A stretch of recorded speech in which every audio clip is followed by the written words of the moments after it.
And then they started taking out the defendants. So they took Tad out, they took Cora out, they took Tifany out, they took Cole out. And there was some kind of shifting in the amongst the law enforcement in the room. They're trying to figure out, why are we not taking, why isn't Paul getting up? And I was watching them trying to communicate nonverbally to one another. And then at some point in time, and I can't remember how many of the defendants are still in the room, but Paul Grice's attorney and the district attorney had a quick little powwow at the district attorney's desk and then asked to approach the bench. And the judge allowed it, but you can't hear what's said there.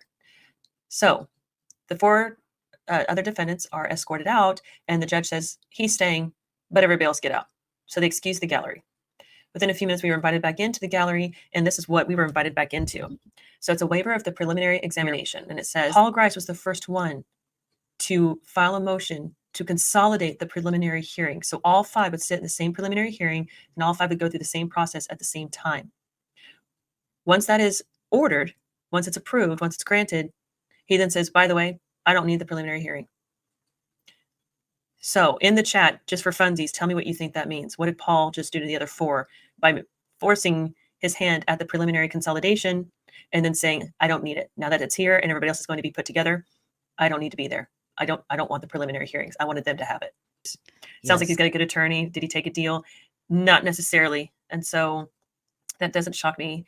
Saves the attorney and they can watch the others. So he won't watch the others. No. That was one of the things that the attorney asked. And there was something specific that Carrie and I caught as Paul's attorney. The motion was accepted. It was approved. And then Paul's attorney says, now with that, does the defendant need to be present for the other hearings? Because all the hearings take place on the 3rd Wednesday of the month, or at the preliminary for the others. Mm-hmm. And the judge said, no. And the attorney said, I'm just making sure because of transportation issues. And the judge said, yes. Nope, he's excused. And then the attorney asked, does counsel for my client need to be present for those hearings or the prelims? And the judge said, no, you're also excused. Yes. So Paul doesn't have to be there. This is so super important to what I believe the strategy has been from the get-go. And I'll share that. Yes. I think this was planned from go. I think this was planned as soon as everything was being investigated and that he was getting turned on. I have the waiver to speedy trial pulled up now, Tara. Paul gave up his right to a speedy trial. Here's my thoughts on Paul's situation. And by the way, for funsies, everybody, and I don't think the documents are out there yet. And I think the information is out there. Actually, yeah, I'll put it out there. Paul, there's rumor, and it's pretty well confirmed that Paul was moved from the Guyman jail. Yes, and that is kind of backed up by 2 things that we heard in court today. 2 different times, Paul's attorney mentioned logistical reasons with transportation. Mm-hmm. When they got to the point of scheduling his next proceedings, his attorney said that for logistical reasons, he'd like for it to be in the afternoon. And he said, and Paul understands what those reasons are. So it was not announced to the courtroom.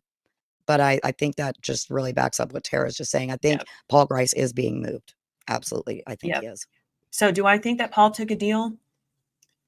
Not the kind of deal that people are thinking. I know there's been a lot of rhetoric out there that Paul took a deal to get the death penalty off the table, to stay closer to his family. I don't think so. There's a lot of information that we have shared about Paul. There's a lot of official information that's been made publicly available to Paul.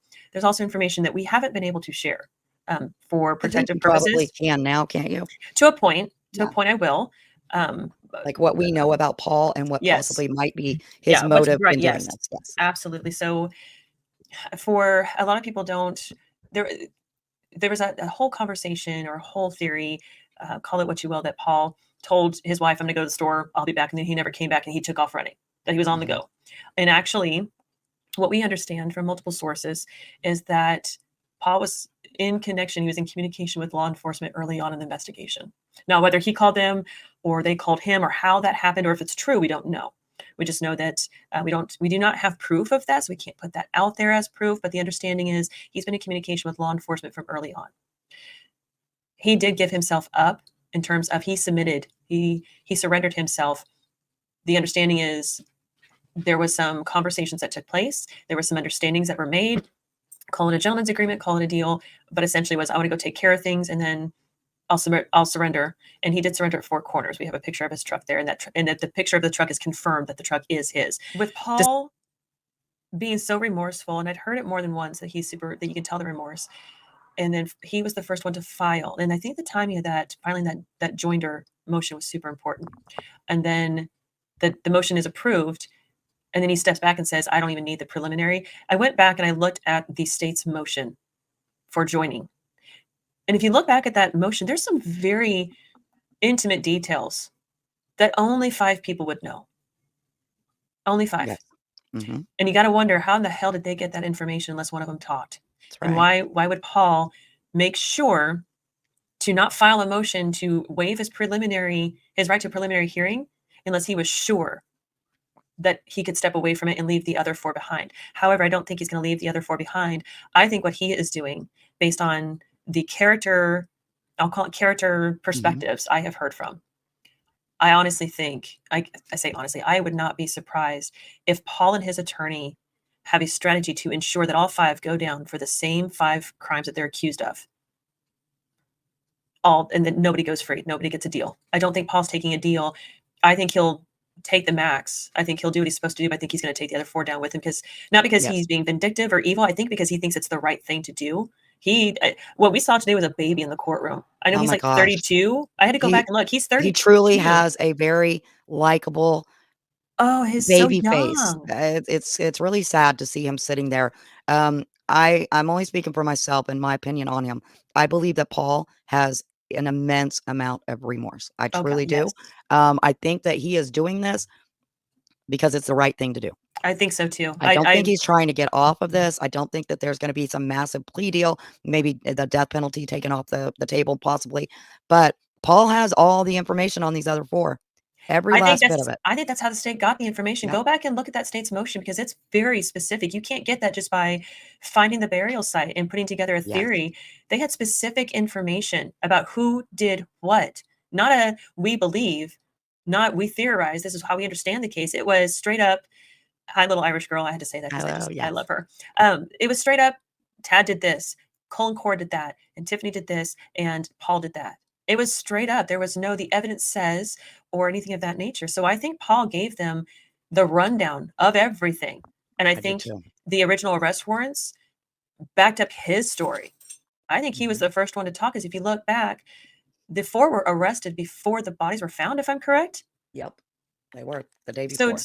I think this case was built off of Paul's narrative, his perspective, Yep. and they had to go back and prove it, because you can't just take somebody's word, right? You got to go get the evidence and hope the evidence feeds the narrative. And I think that's what happened here. So I firmly believe that Paul is going to ensure, as the right thing to do, that he's going to take these other 4 down with him, that they're Yeah, all and going to pay. Traveling Teresa said not just guilt, but true remorse. And Yes. I could be wrong, but that is really how I feel. I feel that Paul, I believe that he believed that the reason why they needed to get rid of Veronica was such a strong reason to protect the children of Veronica, that is why he went along with this. That's my thoughts. That's my opinion. If you guys remember when Paul did his first appearance, Brian Hinton asked them all, do you have anything to say? Nobody did. But when he asked Paul looked at him and said, I want to apologize to the families. And at that point, there was just something in me. He was different. And, his act is still absolutely horrific. However, if he can save the family from that part of it with him, if think he he will. just is, yes, I did this, I'm taking responsibility, I am taking the sentence, whatever is handed to me, that I did play my role. And I do think he's immensely remorseful I and do too. just ate up with guilt. And we also know that because of how he acted, remember, Tara, to the people that we've talked to that saw Paul in those following days, he was already showing that. Can you explain that a little bit more? Yeah, there was his overall demeanor. He wasn't right.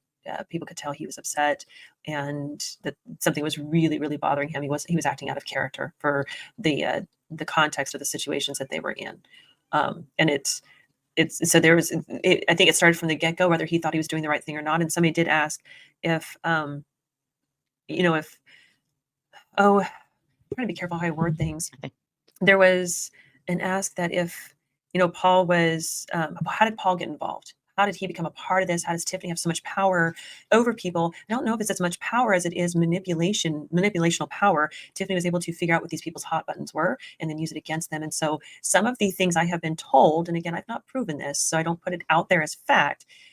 Some of the things I've been told is that what would trip Paul's trigger is if he thought that a direct family member was directly hurting other family members that couldn't protect themselves. Yes. And that was Paul's understanding, is there were people who were unable to protect themselves, were being harmed by those that are supposed to protect them. And I think there was, I think he found out later on he'd been used and lied to. I think he found out very quickly, or the guilt. And there was a comment made earlier, and I think Margaret DeYounger made the comment of, can you imagine somebody like Veronica having a baby face coming at you with a weapon the way that it was? And I'm sure in the moment Paul thought he was right. That does not justify. There's a very big difference in justifying someone's actions and explaining them. You still have to account for them no matter what. Yes. And so I think Paul's, I understand he is very strong in his religion. He's very strong in That's a the lot other of thing things. I was going to say. He is very, very religious. And I'm not saying like to a crazy point. Paul grew up, his father was a preacher. He grew up in that environment. He is still a very religious person, is our understanding. Yes. And, it is what it is. It's horrible, but that we're just sharing how we feel, what might be going on with Paul and maybe his way of thinking based on all the information we saw a single law enforcement vehicle coming from the west on 412 coming in. I think it's 412 into Guyman, and Joe's like, "Hey, that's kind of peculiar." I'm like, "Why would that be peculiar? Like, why did he point that out?" And then some messages came in later on that said, you might want to check out this site. And the site shows that, Paul looked to be moved, or is going to be moved, or is moved, or whatever the case may be. And I look back at Joe, I'm like, I wonder, this is odd timing. Maybe we just saw the vehicle that is probably maybe transporting. Right. And I did get confirmation that Veronica did know Paul. Okay, I thought so. She did know him. So she knew all 5 of those individuals, I would presume. Yes. So that's oh God, that's hard. Oh, there we go. Do you think Tifany threatened Paul's family to make him do this? That's the first time I've actually heard that idea, Casey. I'd have to think that one through. I don't know if, God, I hope not. That would be terrible that she had to threaten him. My understanding is, as Paul thought there was actual harm to individuals who couldn't protect themselves. And yes, I'm being cryptic on purpose. When we put it out there on the Facebook group that we really don't want certain individuals brought up, and we want to try to be careful of those while being respectful of theories at the same time. So there is a way to word things without bringing up things that'll get you banned or have your comments and posts deleted from the group. So again, that's why I put out there on the posts that if you are unsure of how to word something without getting into trouble, ask me. Yeah, you guys can always message us. Sunshine said, my nephew is saying that Paul is innocent, but he definitely felt like there is brainwashing. He's coming to realization and trying to do the right thing. So I completely agree with the last part of that. I think there was some brainwashing going on. I think he's gullible and what have you. But I do think he's also come to the realization that what he did was absolutely horrific. He's trying to do the right thing for the family. That's just my opinion. I could be completely wrong. No, I think you're spot on. I think that's how the state knew how to word their motion to consolidate, is I think Paul gave them the information they needed. I think he flipped quicker than I think. And I've gotten some other information that says that he'd been talking to law enforcement from the get-go. Yeah. So which we had been hearing over and over and over again from various sources of varying distances, we'll call it, from Paul. But I'd say this is very good confirmation. Yes, I think that says something. There was more in this group. I think TA curated the people she could convince, and and the people who said that is a perfect point. Yep, and I'll manipulators choose their prey specifically on purpose. They don't just choose anybody. They look for the weak link, the person they can control. Why do you think Paul felt different or had a change of heart? He was raised super religious. He was raised in a certain way. So that's I don't know if that's it or somebody. Like maybe he opened up to somebody. There's a lot of different things that could be going on there, but hopefully as time goes, we will get some insight on that one. Hopefully, and then guilty is guilty no matter you went up to. Yeah, I agree. Jesus, for me, I agree. Guilty is guilty no matter you went up to it. Could have stopped it. Yeah, any one of those. That's why I think my theory of Paul's strategy is that we were all 5 there. We all 5 participated. Any one of us could have stopped it, and that's all it would have taken is one of us stopping it. And none of us did, which I think if I am reading everything that Paul and his attorneys are putting out there, I think that's what he's trying to put out there is we did this together. We're going down together. It's Yeah. comment. I think he waived his preliminary because he's saying he's guilty. He just wants to get on with his punishment. He wants to be at least one of them that doesn't put the family through all this. Yes. I think there's a lot of remorse. He knows he's not getting out of this. I don't really see a plea deal other than maybe the death penalty being taken off the table. But Paul would definitely have information that he could provide to the DA if the others are not providing that. Correct. Why would Paul not want a speedy trial? Again, I think he's taking responsibility, taking ownership. Maybe he is going for a deal, but not the kind of deal where he's going to get some benefit out of it. I could see him saying, don't waste your time on trying to make it a speedy trial. They already know what they're going to do. So why speed up the trial and get there faster? A speedy trial is designed to not keep somebody in jail that shouldn't be in jail. It's trying to make sure that if somebody is innocent, they're found innocent, they spend less time in jail if they're detained. But in Paul's case, I think part of his strategy is like, I'm actually good because that's where I'm going to be staying anyway, but I'm going to continue to help you guys out. So I think they've had this strategy built out for some time. Definitely something that turned Paul around on this one. Not to, again, our conversations regarding Paul do not justify his actions, no matter who says what. They don't justify. Right. There is a difference. And sometimes it's a big, easy difference to see. And sometimes it's a blurred line. Justification and explanation are not the same thing. Just because you can explain it doesn't mean you're justifying it. It's very different. Yes. And I always feel like I have to be so careful when I discuss my thoughts or feelings on Paul. And on our way home today, I was telling my husband this, and, I said, there's just I've got kids Paul's age. There's such a big part of me seeing him, seeing his body language and the way he's acted through this whole thing. There's a big part of me that feels bad for the guy. And then I have to turn around and say, what the hell? Like, he's a murderer. How do you feel bad at all? I am able to separate the two, that the deed he did was absolutely evil and horrific, and he deserves every bit of what gets thrown at him. But then there's also this part of me that's just like, why, man? Why? It's just hard. It's hard. I don't feel that way with the others. So, and maybe it's just because of his age. Maybe it's a baby face. Maybe I'm just gullible in that way. Who knows? But it's my feelings on it. I think it's his actual look of remorse and guilt and shame. Like you can tell, and I know in talking with some of the family today, they can see it. That does not mean they hope for the best for him. Right. Exactly. I know that there's a lot of prayer for him and the others. That's the most impressive thing I've seen from the community is the ask for prayers for the five in hopes that they find Jesus primarily.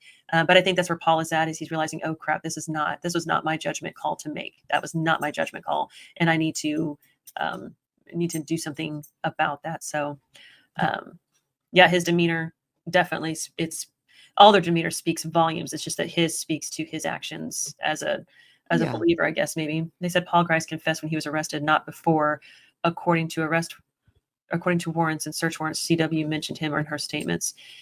I'm not sure. I don't know when I know that he surrendered, and so that's probably all part of that one, I would imagine.